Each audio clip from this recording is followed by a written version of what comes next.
नीले पर्वत का रहस्य और जीवन की धारा। सुंदरवन की घाटी में हमेशा खुशहाली रहती थी, लेकिन इस साल कुछ अजीब हुआ।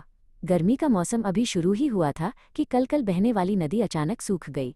चीकू नाम का एक फुर्तीला खरगोश सूखी नदी के किनारे खड़ा होकर चिंता में डूबा था। उसने देखा कि मछलियां तड़प रही थीं और पेड़ मुरझाने लगे थे। चीकू ने तय किया कि वह इस संकट का हल ढूंढ कर ही दम लेगा। चीकू अभी सोच ही रहा था कि तभी वहां गज्जू हाथी आया। गज्जू बहुत प्यासा था और उसकी सूंड सूखी हुई थी। चीकू ने गज्जू से कहा, दोस्त गज्जू, नदी का पानी कहाँ गायब हो गया?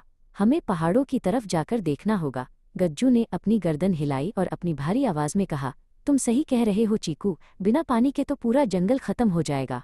मैं तुम्हारे साथ चलने के लिए तैयार हूँ।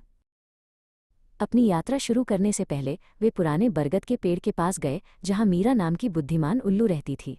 मीरा ने अपनी बड़ी बड़ी आंखों से उन्हें देखा और कहा, नदी का रास्ता नीले पर्वत के पीछे से आता है। सुना है कि वहां इंसानों द्वारा छोड़े गए कचरे और एक बड़े पत्थर ने पानी का रास्ता रोक दिया है। तुम दोनों को संभल कर जाना होगा। चीकू ने मीरा का धन्यवाद किया और वे दोनों उत्तर की दिशा में चल पड़े। चलते चलते वे एक गहरी खाई के पास पहुंचे। पहले यहाँ एक छोटा पुल था, लेकिन वो टूट चुका था। चीकू छोटा था, वो शायद कूद कर पार कर लेता, लेकिन गज्जू के लिए ये नामुमकिन था। गज्जू घबरा गया और बोला, चीकू, मैं यहाँ से आगे नहीं जा सकता, मेरा वजन बहुत ज्यादा है। चीकू ने हार नहीं मानी और आसपास देखने लगा।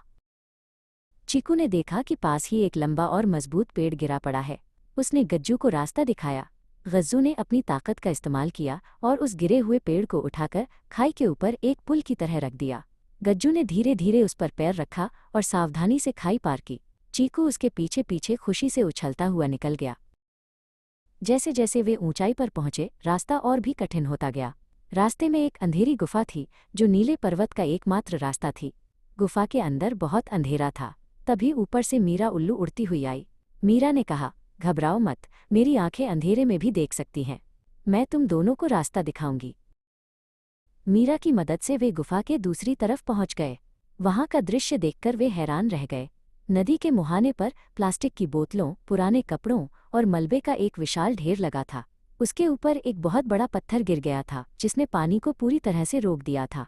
चीकू ने चिल्लाकर कहा, यही है वो रुकावट, हमें इसे हटाना होगा। गज्जू ने अपने माथे से उस बड़े पत्थर को धकेलने की कोशिश की, लेकिन पत्थर टस से मस नहीं हुआ। गज्जू ने गहरी सांस ली और अपनी पूरी ताकत लगा दी। चीकू ने देखा कि पत्थर के नीचे कुछ छोटी लकड़ियां फंसी हैं। उसने जल्दी जल्दी अपने छोटे हाथों से उन लकड़ियों और कचरे को निकालना शुरू किया, ताकि पत्थर अपनी जगह से हिल सके। जैसे ही चीकू ने नीचे से कचरा साफ किया, गज्जू के एक जोरदार धक्के से वो पत्थर लुढ़क कर एक तरफ गिर गया। पत्थर हटते ही रुका हुआ पानी तेजी से बाहर निकलने लगा। मीरा उल्लू ने ऊपर से देखा और खुशी से हूट हूट करने लगी। चीकू और मीरा ने मिलकर बचा हुआ प्लास्टिक का कचरा भी किनारे कर दिया, ताकि पानी साफ रहे। कुछ ही देर में नदी फिर से पूरे वेग के साथ बहने लगी। सुंदरवन की घाटी में फिर से पानी पहुंच गया और सभी जानवर खुश हो गए। चीकू, गज्जू और मीरा ने सीखा कि एकता में बहुत शक्ति होती है और प्रकृति को साफ रखना हम सबकी जिम्मेदारी है। वे तीनों अब पक्के दोस्त बन गए थे और उन्होंने कसम खाई कि वे हमेशा अपने जंगल की रक्षा करेंगे।